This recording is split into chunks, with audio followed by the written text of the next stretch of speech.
Hello. ভিডিওর first পার্টটা আমি আগের দিন দিয়েছিলাম, তো আজকে সেকেন্ড পার্ট। তো ম্যান্ডেলিয়ান ইনহেরিটেন্সের যেটা সবথেকে ইম্পর্টেন্ট জিনিস, সেটা হচ্ছে ম্যান্ডেলের এক সংকর জনন বা ম্যান্ডেলিয়ান মোনোহাইব্রিড ক্রস। এখন প্রথমেই জানতে হবে যে ম্যান্ডেলিয়ান মোনোহাইব্রিড ক্রসকে এক সংকর জনন বলছে কেন, কেন এটাকে এক সংকর জনন কথাটা বলছে। এটা বুঝবার আগে কয়েকটা জিনিস আগে বলি। সেটা হলো, ম্যান্ডেল তার এক সংকর জননের পরীক্ষাটা করেছিলেন বেসিক্যালি মিষ্টি মটর গাছ বা পিসাম স্যাটিভামের ওপর। এত গাছ থাকতে উনি হঠাৎ করে এই গাছটাকে কেন বেছে নিলেন, তার কতগুলো কারণ ছিল।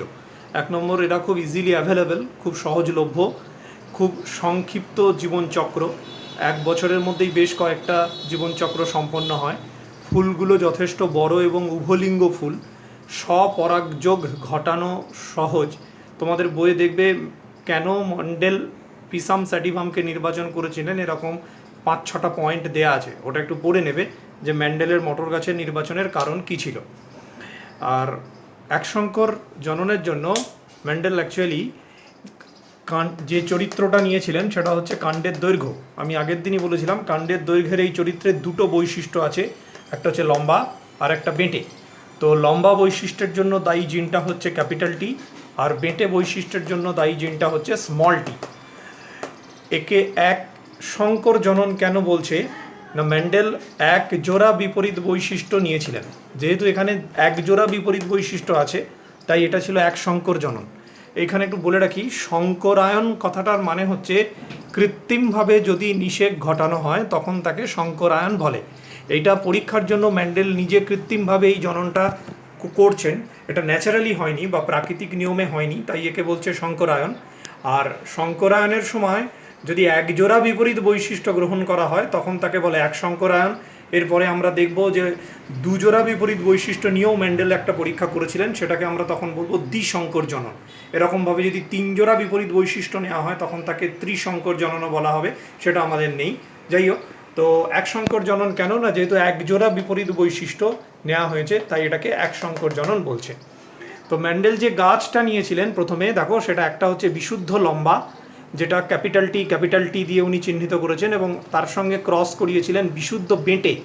ওটা ওই বিহ বলে আমি লিখেছি, ওটা বিশুদ্ধ বেঁটে, যার অবভিয়াসলি যার জেনোটাইপ হচ্ছে স্মল টি। এটা আমি আগের দিনকে বলেছিলাম যেখানে ক্যাপিটাল আর স্মল এটার কিন্তু গুরুত্ব আছে, ইচ্ছা মতো এটা বলা যায় না। প্লাস এটাও আমি বলেছিলাম যে দেখো, ক্যাপিটাল টি এর পরে একটা দাগ দিয়ে ক্যাপিটাল টি নয়, এটা ভগ্নাংশ রেখা নয়, এটা সমসমস্ত ক্রোমোজোমের চিহ্ন। ওই জন্য দুটো দাগ, ক্যাপিটাল টি এবং স্মল টি, বিশুদ্ধ লম্বা এবং বিশুদ্ধ বেঁটে।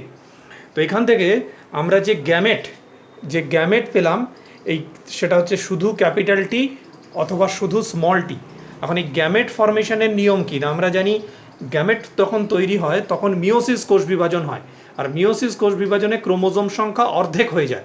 অর্ধেক হয়ে গেলে হয় ওপরের অর্ধেক অথবা নিচের অর্ধেক। আমি যে অর্ধেকই নিই এখানে ক্যাপিটাল টি পাবো, ঠিক তেমনি এখানেও তাই। আমি যদি ওপরের ক্রোমোজোমের অর্ধেক বা নিচের ক্রোমোজোমের অর্ধেক নিই, যে অর্ধেকই নিই স্মল টি পাবো। ওই জন্য একটা করে গ্যামেটই আমি লিখেছি, আসলে কিন্তু আমরা এখানে দুটো গ্যামেট পাবো, একটা ক্যাপিটাল টি আরও একটা ক্যাপিটাল টি পাবো, এখানে একটা স্মল টি আরও একটা স্মল টি পাবো। কিন্তু আমি যেহেতু দুটোই একই ধরনের গ্যামেট, ওই জন্য আমি শুধু ক্যাপিটাল টি লিখলাম। এখানেও যেহেতু শুধু স্মল টি পাচ্ছি, তাই আমি একটা স্মল টি লিখেছি। তো গ্যামেট তৈরির নিয়ম হচ্ছে এটা, যখনই আমরা গ্যামেট ফরমেশনটা দেখব তখন আমাদের 50%, আমরা জানি 50 গ্যামেট তৈরি হয় মিওসিস বিভাজনে, ক্রোমোজোম সংখ্যা হাফ হয়, সেই জন্য হয় ওপরের হাফ অথবা নিচের হাফ। তো সেই জন্য ক্যাপিটাল টি, এখানে ক্যাপিটাল টি পাচ্ছি, ওপরের হাফ নিলেও স্মল টি, নিচের হাফ নিলেও স্মল টি, তাই আমি শুধু স্মল টি লিখেছি। এবার যদি আমি এই ক্যাপিটাল টি আর স্মল টিকে মিলিয়ে দিই, অর্থাৎ এদের মধ্যে নিষেক ঘটাই, তাহলে এই যে নতুন অপত্য পাবো, যাকে আমি বলছি F1 মানে হচ্ছে প্রথম অপত্যজনু, এই জন্য এটাকে F1 বলা হয়, ফার্স্ট জেনারেশন ফার্স্ট। তার জেনোটাইপ হচ্ছে ক্যাপিটাল টি স্মল টি। এখন $1,000,000 প্রশ্ন হচ্ছে, এই যে ক্যাপিটাল টি স্মল টি নতুন অপত্যজনু বা F1 জেনারেশনে আমি যে উদ্ভিদগুলো পেলাম, এরা লম্বা হবে না বেঁটে হবে? কেননা এখানে লম্বা বৈশিষ্ট্যের জন্য দায়ী জি ক্যাপিটাল টিও রয়েছে, বেঁটে বৈশিষ্ট্যের জন্য দায়ী জি স্মল টিও রয়েছে। তাহলে এরা এই গাছগুলো লম্বা হবে না বেঁটে হবে? কি হওয়ার কথা ছিল? অথবা লম্বা আর বেঁটে দুটো জিনই থাকলে মাঝামাঝি হাইটের কিছু একটা হবে কিনা, মানে মাঝারি উচ্চতা সম্পন্ন কিছু হবে কিনা। মেন্ডেল মোস্ট সারপ্রাইজিংলি দেখলেন যে এই যে প্রথম অপত্যজনুতে উৎপন্ন গাছগুলো, এগুলো সবকটি লম্বা হলো, এবং সেই লম্বাটা ততটাই হলো যেটা একটা বিশুদ্ধ লম্বা যতটা হয়েছিল, এটা যদি সাপোজ ধরি 2 ফিট যদি আমি ধরি, এইগুলোও সব 2 ফিটই হলো, তার থেকে কম হয়নি, মাঝারি হাইট কিছু হয়নি। মেন্ডেল তখন বললেন যে এই রকম কম্বিনেশন, এই কম্বিনেশনটাকে আগের দিন আমি তোমাদের বলেছিলাম এগুলোকে বলে হেটারোজাইগোস কম্বিনেশন। যদি দুটো বিপরীতধর্মী জিন সমসমস্ত ক্রোমোজোমের উভয় লোকাসে থাকে, এখানে ক্যাপিটাল টি আর এখানে স্মল টি, এটাকে তখন বলে হেটারোজাইগোস, বা এটার বাংলা হচ্ছে সংকর। তো এই হেটারোজাইগোস বা সংকর অবস্থায় যখন দুটো জিন থাকে, যেমন এখানে থাকছে ক্যাপিটাল টি আর স্মল টি প্রথম অপত্যজনুতে, তখন একটি জিনের ক্রিয়া প্রকাশিত হয়। এখানে যেমন দেখো ক্যাপিটাল টি জিনের ক্রিয়াটা প্রকাশিত হয়েছে, স্মল টি এর জিনের ক্রিয়া কিন্তু অপ্রকাশিত থেকে গেছে। তাই গাছগুলো সবগুলোই লম্বা হয়েছে, একটাও কিন্তু বেঁটে হয়নি। এই ক্যাপিটাল টি জিনটাকে বলবে প্রকট জিন, আর স্মল টি জিনটাকে বলবে প্রচ্ছন্ন জিন।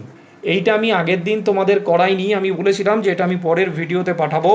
প্রকট এবং প্রচ্ছন্নের ধারণাটা এখান থেকে উঠে আসে যে যদি হেটারোজাইগোস অবস্থায় থাকে, অর্থাৎ দুটো বিপরীতধর্মী জিন উপস্থিত থাকে, তখন একটি জিনের ক্রিয়া প্রকাশিত হয়, অপর জিনের ক্রিয়াটি অপ্রকাশিত থাকে। যেটা প্রকাশিত হয় সেটাকে বলে প্রকট, যেটা অপ্রকাশিত থেকে যায় সেটা হলো প্রচ্ছন্ন।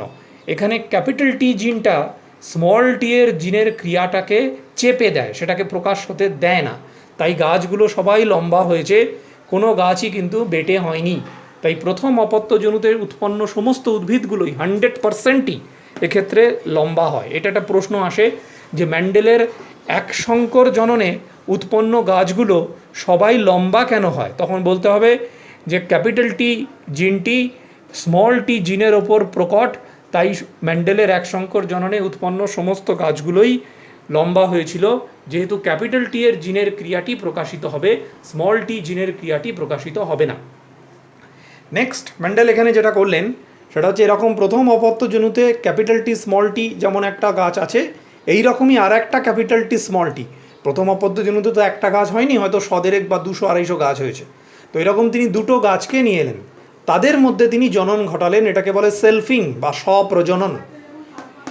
এবং সেলফিং করার ফলে উনি এখান থেকে কি কি গ্যামেট পেলেন, এখান থেকে যে গ্যামেটগুলো পাবেন তাকে আমরা G1 লিখতে পারি। তো দেখো এখান থেকে দু ধরনের গ্যামেট পাচ্ছি, ক্যাপিটাল টি, স্মল টি। কেন না, গ্যামেট তৈরির নিয়ম আমি আগেই বলেছিলাম, ওপরের অর্ধেক অথবা নিচের অর্ধেক। তাহলে ওপরের অর্ধেক হলে ক্যাপিটাল টি, নিচের অর্ধেক হলে স্মল টি। তেমনি এখানেও তাই, ওপরের অর্ধেক হলে ক্যাপিটাল টি, নিচের অর্ধেক হলে স্মল টি। এইবার এই ক্যাপিটাল টি স্মল টি আর ক্যাপিটাল টি স্মল টি এই গ্যামেটগুলোকে যদি নিজেদের মধ্যে আমি নিষেক করাই, তাহলে সেটাকে একটা গণিতের নিয়মে, গাণিতিক নিয়মে প্রকাশ করা যায়, যেটাকে বলে চেকার বোর্ড। এই যে তোমাদের সামনে আমি যেটা রেখেছি এটাকে বলে চেকার বোর্ড। এটা বিজ্ঞানী পানেট আবিষ্কার করেছিলেন, তাই তার নাম অনুসারে একে বলে পানেট বর্গ বা পানেট স্কোয়ার। তো এখানে মেল ফিমেল বলে তো আলাদা করে কিছু হয় না, যে কোনো একটা গাছকে আমি মেল ধরে নিতে পারি, আর তাহলে অপর গাছটাকে আমাকে ফিমেল ধরে নিতে হবে। তো দেখো মেল গ্যামেট হিসেবে আমি এই গ্যামেটগুলোকে রেখেছি ক্যাপিটাল টি আর স্মল টি, আর ফিমেল গ্যামেট হিসেবে আমি ক্যাপিটাল টি স্মল টিকে রেখেছি। দিয়ে এবার এদের মধ্যে যদি আমি ফার্টিলাইজেশন করাই তাহলে কি হবে একটু ভালো করে দেখবে। এইখানে ক্যাপিটাল টিটা নিচে এলো, এইখানে ক্যাপিটাল টিটা গেল, মানে ক্যাপিটাল টি। এখানে স্মল টিটা নিচে এলো, এইখানে ক্যাপিটাল টিটা গেল। তেমনি এখানে ক্যাপিটাল টিটা আবার নিচে নামলো, এখানে স্মল টিটা গেল। তেমনি এখানেও আবার স্মল টিটা নিচে নামলো, এখানেও স্মল টিটা গেল। বুঝতে পারলে কি হলো? এই গ্যামেট একটা নামলো, এই গ্যামেট এখানে গেল, এটা তৈরি হলো। এই গ্যামেট এখানে নামলো, এই গ্যামেটটা এখানে গেল, তৈরি হলো স্মল টি ক্যাপিটাল টি। একটা কথা বলে রাখি, এই ক্যাপিটাল টি ওপরে বা স্মল টি নিচে, অথবা স্মল টি ওপরে ক্যাপিটাল টি নিচে, এটা কিন্তু দুটো সেম, কোনো ডিফারেন্স নেই। হ্যাঁ, এটা অনেকে ভাবে স্যার আগে তো লিখলেন ক্যাপিটাল টিটা ওপরে, পরেরটা স্মল টিটা কেন ওপরে হলো? এর মধ্যে কোনো তফাৎ নেই, দে আর সেম। ওপরে যেই থাকুক প্রকট জিনের ক্রিয়া প্রকাশিত হবে, নিচে থাকলেও প্রকট জিনের ক্রিয়াটাও প্রকাশিত হবে। এখানে ক্যাপিটাল টি, এখানে ক্যাপিটাল টি, দুটো জিনের ক্রিয়াটাই প্রকাশিত হবে। এইবার এই যে এখানে আমি F2 প্রজন্মে এই যে গাছগুলো আমি পেলাম, এই গাছগুলোর তাহলে এখানে আমি কি পেলাম, ক্যাপিটাল টি, তাহলে এই গাছটা কীরকম হবে, এই গাছটা হবে লম্বা। এই গাছটা স্মল টি ক্যাপিটাল টি, এটাও কি হবে, এটাও হলো লম্বা।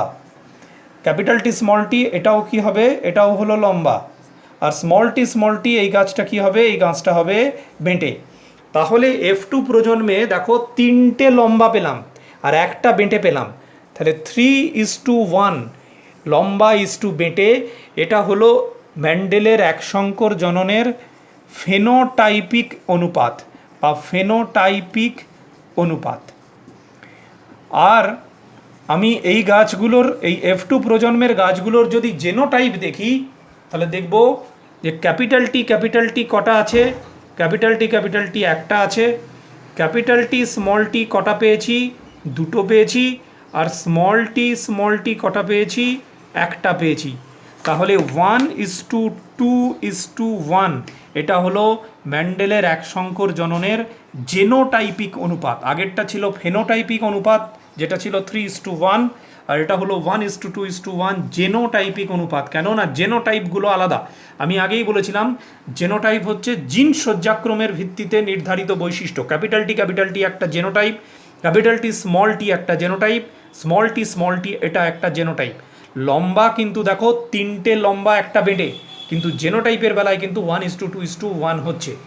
এখানে একটা মজার জিনিস দেখো যে এই যে ক্যাপিটাল টি এটাও লম্বা, ক্যাপিটাল টি এটাও লম্বা, তাহলে দুটোই লম্বা, মানে বহিরাকৃতিগতভাবে আমি দুটোরই ফেনোটাইপ লম্বা পাবো, কিন্তু জেনোটাইপ কিন্তু এদের আলাদা আলাদা।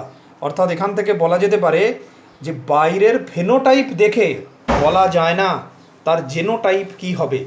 ফেনোটাইপ এক হলেও তার জেনোটাইপ আলাদা হতেও পারে, এটাও লম্বা এটাও লম্বা, কিন্তু এর জেনোটাইপ ক্যাপিটাল টি, এর genotype capital T small tea. অর্থাৎ ফেনোটাইপ এক হলেও তার জেনোটাইপ যে এক হবেই এটা বলা যায় না, জেনোটাইপ আলাদা হতে পারে। কিন্তু জেনোটাইপ যদি এক হয় তার ফেনোটাইপ অবশ্যই এক হবে। সুতরাং বাইরের থেকে কেবলমাত্র আমরা ফেনোটাইপটাই দেখতে পারি, জিন অ্যানালিসিস না করলে জেনোটাইপ বোঝা যায় না। এই পর্যন্ত হলো মেন্ডেলের এক সংকর জনন। যদি কারুর কোনো বুঝতে অসুবিধা থাকে তাহলে আমি আবার টাইম দেব, সেই টাইমে আমাকে ফোন করে জানবে। প্রত্যেককেই বলছি আপাতত এইভাবেই পড়াশোনা করতে হবে, কারণ আমার মনে হয় না 3 মে থেকে আমরা আবার নর্মাল ক্লাস রেজিউম করতে পারবো, আমার এটা একদমই মনে হচ্ছে না। সো বি মেন্টালি প্রিপেয়ার্ড, এইভাবে অনলাইনই পড়াশোনা আপাতত চালিয়ে যেতে হবে, আদারওয়াইজ তোমরা কিন্তু পিছিয়ে পড়বে। Take it very seriously. আমি অ্যাম্পল অপরচুনিটি দেবো তোমাদের কনফিউশন দূর করবার জন্য। যার যেখানে যা প্রবলেম ডাইরেক্টলি আমাকে ফোন করে জিজ্ঞেস করবে, আমি যে টাইম দেবো সেই টাইমে। Thank you.